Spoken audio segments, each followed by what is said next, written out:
For those of you who are trying to naturalize, just know that these exams are administered orally. So just like we're talking here, the immigration officer will ask you up to 10 questions orally, randomly selected from the possible list of 100. You can find the questions on the USCIS website. If you answer 6 correct, you pretty much pass the test. Hey, what's up guys? Welcome back. Today we're gonna do a little bit of a fun one where we're gonna talk about 5 questions that I think most US citizens, most Americans, would not answer correctly on the naturalization exam. For those of you who don't know, when someone applies for US citizenship, the process is called naturalization. And there's actually a civics and history test. And basically, USCIS can choose from 100 possible questions, and they'll ask you 10 of them. You have to get 6 correct, so 60%, pretty low standard, to pass the naturalization exam. So I went through the 100 questions, and there were actually quite a few that were tricky, but I guess I had to narrow it down to the top 5 that I think most people wouldn't be able to answer. And I actually wrote them down on this piece of paper in front of me, so I'm going to be referencing. So let's just get started. The House of Representatives has how many voting members? The correct answer is 435.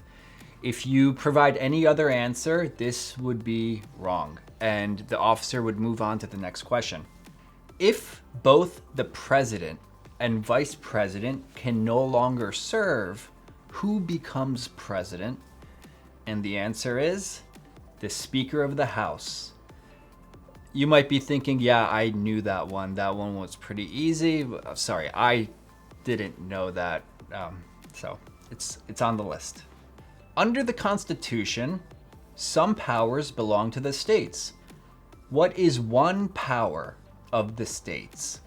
And for some questions such as this one, USCIS gives a list of acceptable answers, and you just have to select one correct one to get the answer correctly. And the possible correct answers include provide schooling and education, provide protection, which is police. Police are generally a state power. Provide safety, for example, fire departments. There is no federal fire department. Give a driver's license. That's why each state has their own rules for DMVs and getting driver's licenses. And fun fact, many states will allow you to get a driver's license now even if you're undocumented, whereas other states will not. Approve zoning and land use is always a state thing, so any of those answers would have been acceptable. The Federalist Papers supported the passage of the Constitution. Name one of the writers. I didn't know this. Possible correct answers, and there are 4. James Madison, Alexander Hamilton, John Jay, and Publius. You actually don't have to provide the first names to get it correct, so Madison, Hamilton, Jay, or Publius would all be correct answers.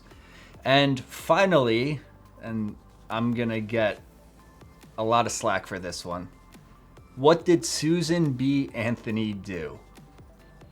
Correct answers, there are 2 possible ones. Fought for women's rights and fought for civil rights. Again, I should have known that, but I didn't.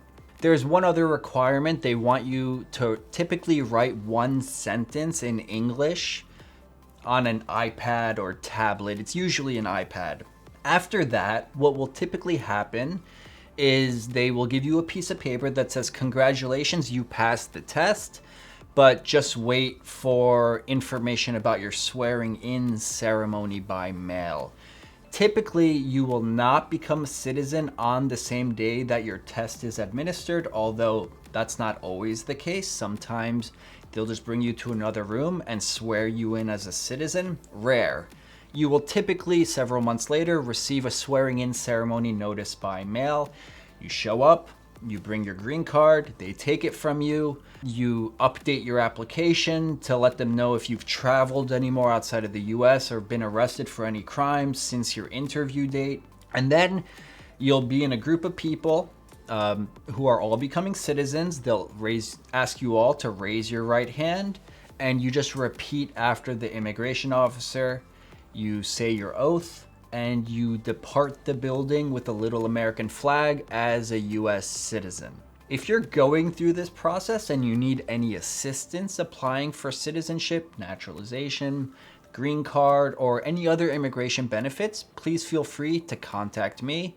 You can find my information in the video description below, or go to my website where you can schedule a consultation directly. If you're new to my channel, know that you can ask any question you want in the comments below. Within 1 week of a new video posting, I will answer all of your questions.